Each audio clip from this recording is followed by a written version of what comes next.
Taxes are the biggest expense you're ever going to have to pay in your business. Hi, my name is Brian Nguyen, and I'm a tax advisor with CleverProfits, an online accounting firm. And today, I'm going to teach you how the tax system applies to your online business. Now, if you've had an online business for a year or two or even longer, you probably know that one of the biggest expenses that you've incurred to date relates to income taxes. Whether they're federal U.S. taxes, whether they're self-employment taxes, state taxes, excise taxes, payroll taxes, the tax system and the tax man have a way of taking their fair share from your business. And my goal today is to teach you the foundations and fundamental understanding of how a tax return actually works when you file at the end of the year. The reason why this is so important is because, like I said, taxes are such a big cut, and you want to minimize what you're paying to the tax person so that at the end of the day, you can save so much more money and let that compound for you over a lifetime. Let's go ahead and get started. So first and foremost, the United States requires that every citizen or resident file a tax return that reports to the government every single year the amount of income and deductions and overall taxable income that you're going to be paying your tax liability on. From there, you're required to actually calculate your tax liability and then tell the government what you're going to be paying them and how much you owe to them. This is key. You have to do this once a year. If you don't file a tax return, you're going to get in a lot of trouble. So you want to make sure that you're doing this, all right? Going back to my initial point, your tax return is really driven by two things: income and expenses that you can deduct, right? And the lower your overall income and expenses that you can deduct are on that return, the less taxes you're going to have to pay. Income is exactly what you think it is. From any source derived, it could be wages, it could be dividends, it could be interest, it could be commissions, it could be business sales, it could be almost anything that's going to increase your overall worth in the course of a year. Capital gains as well, sale of stock. And you have to be very careful because you pretty much have to report every dollar of income that you make from whatever source derived. If you can think of it, you probably have to report it, okay? And that's what gets people tripped up because they're not sure whether or not they have to report something. But generally speaking, if you're going to provide an accurate return, which you're required to do under penalties of perjury, you're going to have to include income from pretty much every possible source, which can get very expensive. Now, you're not completely lost because in business, especially online businesses, just because you're making tons of sales doesn't mean that you have to pay taxes on all your sales and only your sales, because the government does allow you to claim deductions. Now, deductions are very simple in concept. They're items that reduce your overall income that you report to the government. And the beauty of running a business is that pretty much every expense that you incur in your online business is going to be deductible.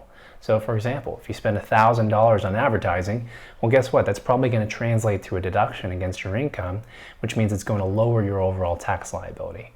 Now, one of the big misconceptions is that you can spend $1 and save $1 on taxes. And quite frankly, that's not true whatsoever.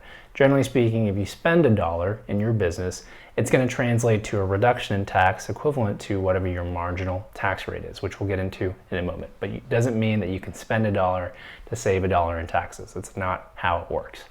Overall, though, deductions do help you, and they're going to reduce the amount of income that you report to the government, which in turn then reduces the amount of tax liability that you have to pay to the government.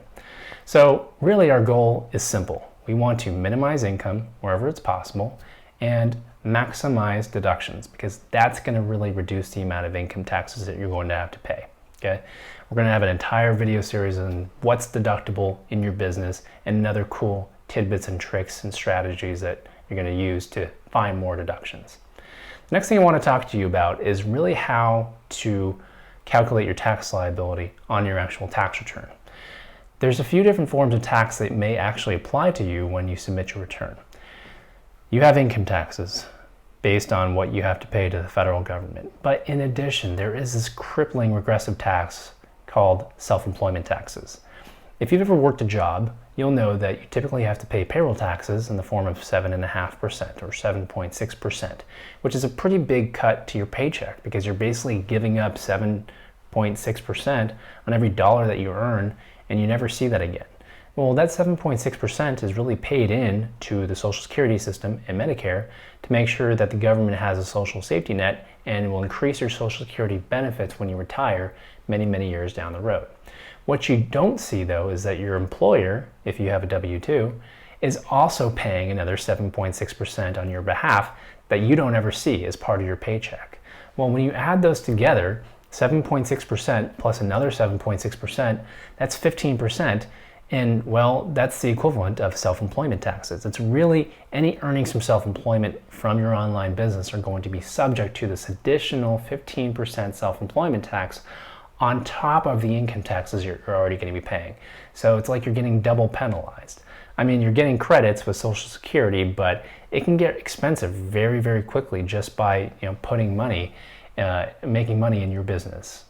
So imagine you got to pay a 10 or 15% income tax, and then on top of that, you're going to have to pay a self-employment tax. That's already 25% of your income, and that's on the low end of the spectrum. So you got to be really careful. Every dollar of deduction that you claim in your online business can translate to a reduction in self-employment taxes. So that's why we really have to work hard in identifying in the nooks and crannies what you spent in your business, as well as things that you may not have spent directly, but could still translate to deductions down the road. We're going to do an entire video on that because self-employment taxes can be crippling, and we want to, of course, mitigate that to the extent we possibly can.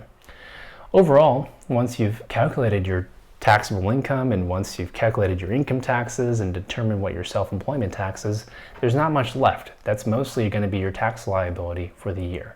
So you can understand that when it comes to your business income and what you're making from your business, it's really profit that drives the entire story as to how much you're going to pay in taxes. Profit is really the sum total of your revenue minus the expenses you incur. And because revenue translates to income reported and expenses translate to deductions, you're really looking at profit that's being reported on the tax return. So there's not much you can change there because your profit in your business is your profit. And if you're working with us, then you know that we're going to try and increase your profitability as much as possible because making money is still better. Making money and paying taxes to the tax man is still better than not making money at all.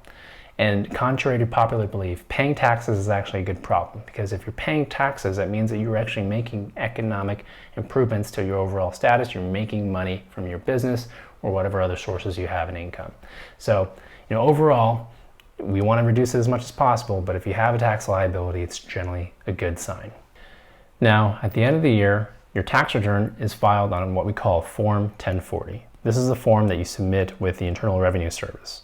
You can work with a separate third-party provider to do this, like what we do for our clients, or you can do this yourself through an at-home tax software like TurboTax or TaxAct, which can help you file your taxes. Now, it's not always advisable if you're running a business to use one of these softwares because they're not going to capture as much in deductions as you can possibly claim unless they actually know what's going on. And usually it's your advisor's responsibility to probe and prod and figure out exactly what possible deductions you can take in your business.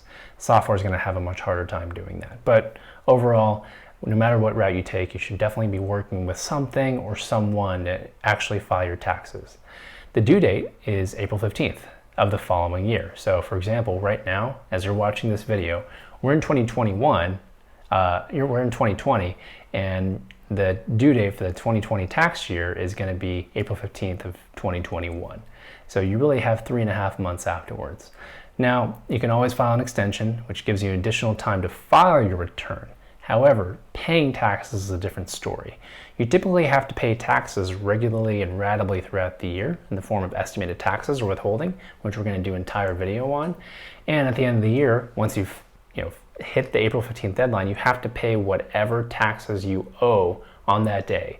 Otherwise, you're going to be penalized. So even if you extend your tax return to the extended due date of October 15th, you still have to file and pay by April 15th, no matter what you do. Otherwise, you're going to be penalized for an underpayment of tax by the due date. And we're going to do an entire video talking to you about payment requirements and how that all works. Okay? So hopefully this was a pretty good primer in terms of understanding how the tax system works for your business. Generally speaking, whatever your business makes, you're going to have to report on your tax return. There are, of course, exceptions to this, which we're going to talk to you about, like S corporations and partnerships, which are distinctly different and separate business entities that file their own tax return.